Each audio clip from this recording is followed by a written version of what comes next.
Good afternoon, Your Honors, and may it please the Court. Jacob Gardner on behalf of respondents, the retirees.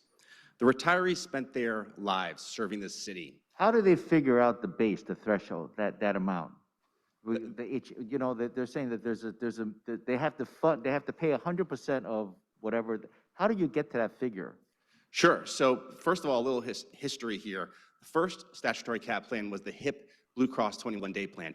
That plan was selected because it was the most expensive plan at the time. That's why you have that statement of legislative intent that says very clearly this bill would provide that the city of New York pay for the entire cost of any health insurance plan. And then in 1984, the HIP Blue Cross 21-day plan became defunct. It was replaced by the most expensive plan at that time, the HIP HMO plan. So always the intent was for all plans to be covered. And what happened is in 1967, Mayor Lindsay wanted some sort of concrete cap. And so what they did, the city council did was— Because the most expensive plan at the time was going to bankrupt the city, probably. But in any case, there must be some reason why the most expensive plan, they had to look it over. Okay, go back to Mayor Lindsay. Sure. So Mayor Lindsay just wanted a cap. And so what the city council did was they said, okay, here's the cap. It's the most expensive plan. So that way, the Resolution 292, which had been in existence that required the city to pay for all of the plans at the time, would just continue in effect. And in fact, if you look at record site 1327, it says explicitly that Resolution 292 is codified in this new legislation. So the intent was very specific in that quote I just read, and also in the fact that they were just importing Resolution 292 and codifying it into a statute. So the city has always paid up to the cost of HIP HMO. The city is arguing that the actual cap is this other plan, HIP VIP, but the city has always paid beyond HIP VIP. The city admits that the HIP VIP plan is less expensive than senior care, and they've always paid for senior care. Well, that statutory cap is a ceiling. It says that the city's payment shall not exceed the HIP. And you arrive at the statutory cap by taking the most expensive plan out there? Excuse me? Sorry? You arrive at the statutory cap by taking the most expensive plan out there? I mean, that's what I'm trying to get at, right? I mean, the cap is the HIP HMO plan. It's never been the HIP VIP. Whatever they're charging, that's the cap. That's correct. Is that the $770-something number? That's correct. And by the way, I should note 2 factual updates for this court. One is on September 10th, the city of the actuary office produced a report, an actuary report that says the cost of different plans. It definitively said that the cost of HIP VIP is not $7.50. It's about $190. So that is just, it has never been $7.50 before. It is not now. So that is just an outright lie. My second point is, if the city wants to withdraw funding for retirees' existing health insurance, it can do that by just amending the statute, and it did. I mean, it is attempting to do that now. Just a few weeks ago, it proposed an amendment to the statute that would allow it to do what it's seeking to do now and what it claims it can currently do. This court should allow that statutory amendment process to proceed and not by the city's— That goes to my point about how if the city, to make it simple, just have one plan. You don't have to have all these multiple plans, right? Well, that is not the issue. The question of whether they can do that is not before this court. Right. But the city has a number of options available to it without violating this statute. This court should not allow the city to violate the statute. It should force the city to take the political accountability route and go through an amendment or do something rather than just try through this appeal to bend the words, the clear words of the statute and the clear words of legislative intent to get its preferred outcome. And we will, of course, try to fight that statutory amendment, but I think it's important for this court to know that that process is happening now and should be allowed to play out.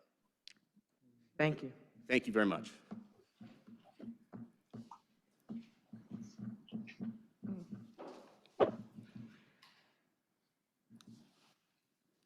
I'd like to talk about the cap, because I think this is a clear mistake by the petitioners, or I mean, mistake is generous. The city has, I didn't hear a response to the idea that the city has never paid for the deluxe plans. Didn't hear a response to that. I didn't hear a response to the fact there's never been a legal objection to that fact. There are many plans, there are Medicare plans that cost a lot of money. They give very, very high coverage. We have not paid for those plans historically, and no one has said a peep about it. I hear no response to The it. problem I'm having with this argument is that you have city workers who, during their employment, made options about their health care.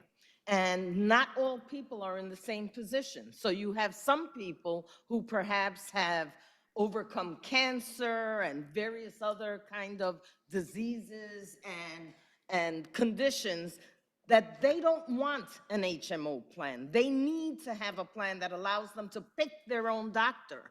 And so this attempt to kind of go around what people have earned is really problematic to me without it going before the city council. Can I just, the Medicare Advantage plan is not a HMO plan, just to be clear.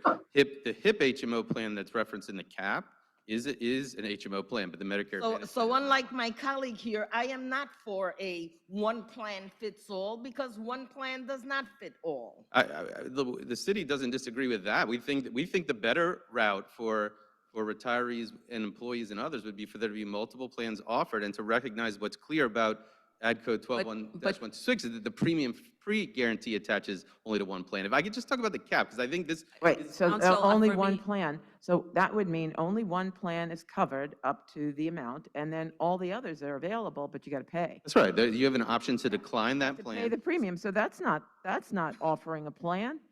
It is offering a plan. No, it It's isn't. not offering multiple plans. Agreed. It's not offering, it So is not counsel, guaranteeing my multiple question plans. to you is, why should we usurp the role of the city council and amend this legislation judicially?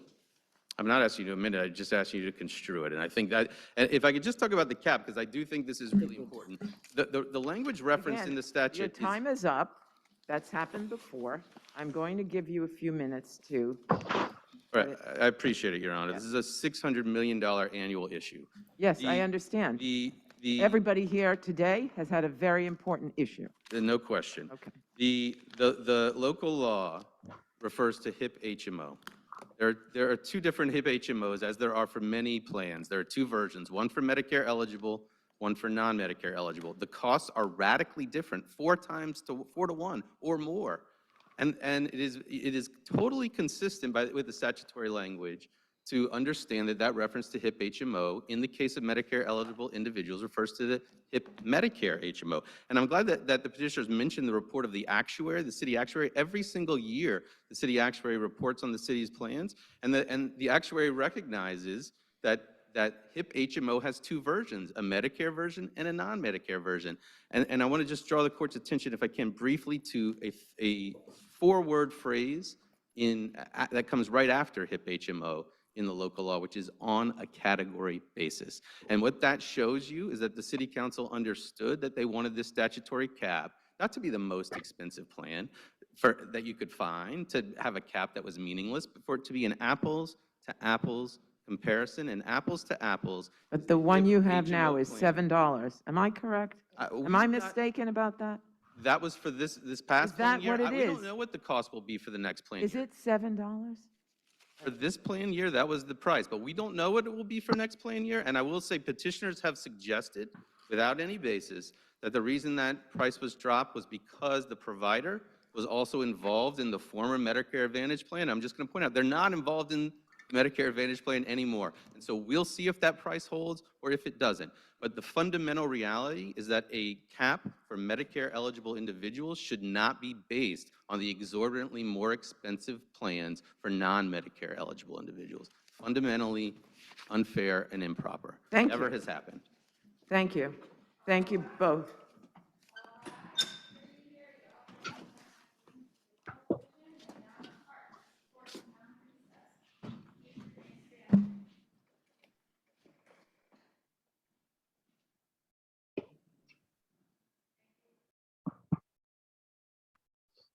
Okay, guys, I think that's the end of the day. We're going to get together with the team and see if there's something if they have something that they want to share with us, we'll be glad to pass that along with you. So thanks for watching. I will edit this on the YouTube version, so it was just our whatever, and it's not for these last couple of hours because it was 2.5 hours long. But thanks for hanging in there. You got to see justice at work. Keep your fingers crossed. Love you guys. Take it easy.